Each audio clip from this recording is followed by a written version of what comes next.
All right, guys, it's Dr. Steve, and today I want to give you 5 tips to increase body fat loss. And the first one is being empty stomach cardio. And I'm a big proponent of doing empty stomach cardio when you first wake up in the morning. Your cortisol levels are high and your growth hormone levels are high, so you can preserve muscle mass with the amount of growth hormone that you have. And your cortisol levels are high, so it mobilizes triglycerides.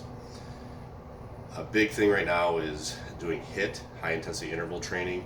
And while that's a great way, it kind of depends on the individual. Some people have some gut distress going on, and when you have excess gut distress going on, it can be very taxing on your nervous system if you are doing that. So you kind of got to pay attention. HIIT can be very beneficial as far as increasing the amount of fat loss that you achieve, but for the most part, if you're already weight training and you're eating enough calories, you can lose more body fat by doing your cardiovascular activity in the morning.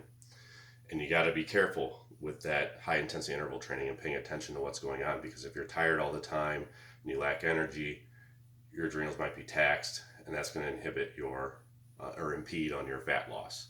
Another tip number 2, is to drink coffee. Coffee increases catecholamines, so adrenaline, norepinephrine, and that is going to accelerate the amount of fat loss. And another thing that we can do later in the day is drink green tea. And there is caffeine in green tea, but there is ECGC in the green tea. And what that does is it takes the adrenaline and it prolongs it, and it actually gives you a longer effect to that, so you can keep your adrenals going. I wouldn't recommend doing that all the time, but just for a quick boost to make that adrenaline last longer, I would do that. You don't want to tax your adrenals too much.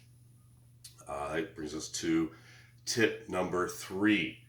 So I like doing carbs later in the day, more of an intermittent fasting type deal. But if you starve off your carbs to later in the day, what that does is it allows you to not spike your insulin as high.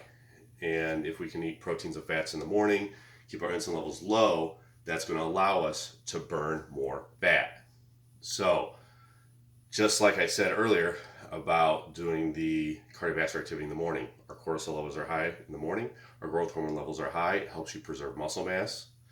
And by having your carbs later in the day, it allows you to keep the adrenaline and norepinephrine and those catecholamines higher to release more of those triglycerides in the bloodstream to be burned as fat.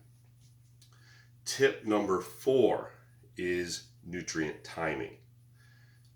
So that brings us to carbs later in the day, but also I would allocate the majority of your food, if you can, around your workout, because when we work out,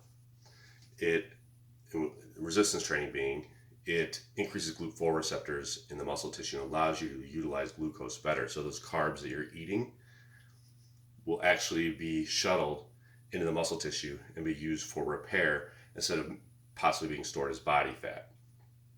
So let's go to tip number 5. Tip number 5 is you got to start tracking your calories, guys. If you don't know what's going on, you don't know if you're in a caloric deficit. You're haphazardly, you think you're in a caloric deficit, but you're eating snacks and you might be over the allotment of calories. In order to lose body fat, you got to be in a caloric deficit. So don't be lazy. Start using a program. I have an Excel sheet I use for patients, but start using a program like MyFitnessPal or something, and knowing how many calories you're taking in, because if you're not losing weight, you're going to have to cut those calories down. You need to probably at least be in a 10% deficit. So what I would do is start by tracking your calories, seeing where you're at, seeing where your baseline is, and seeing where you don't gain body fat at. And if your metabolism is, and your weight's not changing, your metabolism's going, then okay, I need to be in a deficit. And now you have a baseline to go from, and you can manipulate your proteins, fats, and carbs and your macronutrients from there. So that's 5 tips on ways that you can improve your fat loss. I highly recommend that you utilize some of those. And if you got questions, make sure you go to my website, protouchrehab.com, or subscribe to my YouTube channel, Dr. Steve, and there will be more information about fat loss and health and nutrition. All right, guys. Hopefully that'll work for you. and let me know if you got questions.